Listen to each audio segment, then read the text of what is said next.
kelompok 6. Di sini kami akan menjelaskan tentang ekstraksi fluida superkritis. Kemudian sebelum itu kami akan jelaskan anggota kelompok kami, dimulai dari rekan saya yang bernama Saya Fajar Suryana dengan NIM 23041111332. dan saya Yules dengan NIM 2304111350. Dan saya Neta Teokia Purba dengan NIM 2304121348. Saya Aulia Putri Effendi dengan NIM 2304114784. Saya Kesadia dengan NIM 2304126213. Saya Jafar Baru dengan NIM 23041261. Berikut penjelasannya.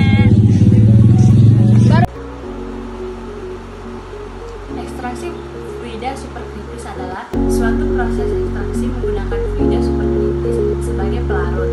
Teknologi ekstraksi ini mengeksploitasi kekuatan pelarut dan properti fisik tambahan dari komponen murni atau campuran pada temperatur dan tekanan kriteria dan dengan keseimbangan fasa.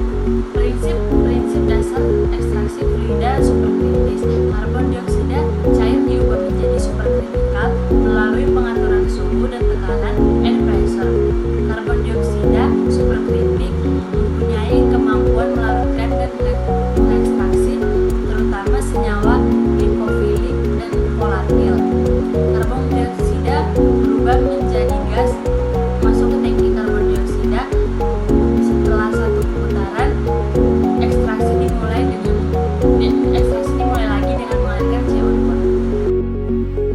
Baik, selanjutnya yaitu mengenai faktor-faktor yang harus dipertimbangkan pada metode supercritical fluid ekstraksi atau SFE.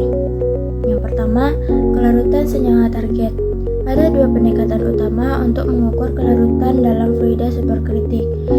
Satu, metode dinamis. Metode ini paling sering digunakan, di mana fluida superkritik dimasukkan oleh kompresor ke dalam sel ekstraktor yang berisi solut.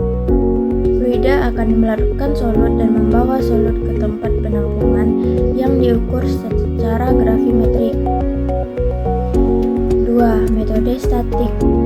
Fluida superkritik dan solut dibiarkan mencapai keseimbangan pada atau tanpa adanya aliran, sehingga memungkinkan pengukuran kelarutan pada kondisi keseimbangan. Yang kedua yaitu CO solvent. Untuk meningkatkan kelarutan solut dalam fluida superkritik, CO solvent sering ditambahkan dalam konsentrasi 1-5%, dan contohnya yaitu metanol.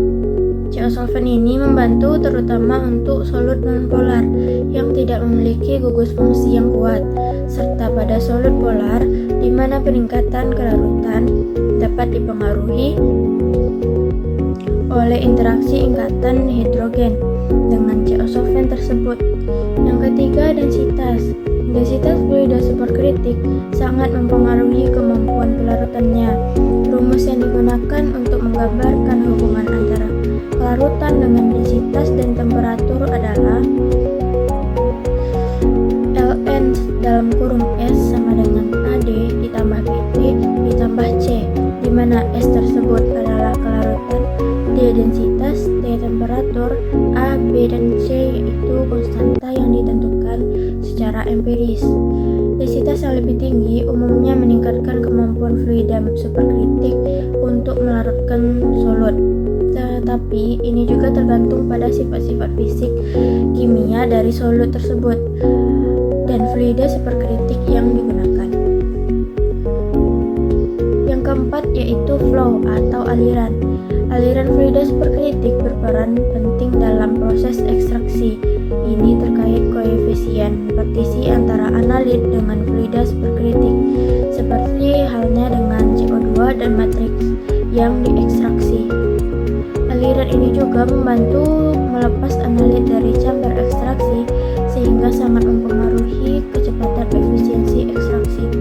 Dan yang terakhir yaitu modifier. Modifier adalah senyawa tambahan yang ditambahkan ke dalam chamber ekstraksi atau larutan ke fluida superkritik. Modifier ini bertujuan untuk meningkatkan rentang polaritas fluida superkritik sehingga dapat melarutkan berbagai jenis senyawa dengan sifat polaritas yang berbeda-beda, dan hal ini membantu meningkatkan efisiensi ekstraksi senyawa tertentu yang mungkin sulit larut dalam fluida superkritik seperti halnya dengan CO2. Setelah membahas faktor apa saja yang dipertimbangkan dalam ekstraksi fluida kritis, saya akan membahas mengenai kelebihan dan kekurangan dari ekstraksi fluida kritis. Tentunya, ekstraksi fluida kritis itu memiliki kelebihan karena waktu ekstraksi lebih pendek, tidak beracun, dan alternatif ramah lingkungan. Kemurnian dari kalorifer yang lebih tinggi dan biaya ekstraksi pelarut lebih rendah karena sistem berekstraksi fluida kritis ini pelarutnya dapat didaur ulang atau recycle dan mengurangi masalah yang terkait dengan degradasi termal senyawa secara signifikan. Sedangkan kalau kita punya kelebihan pasti tentunya memiliki kekurangan.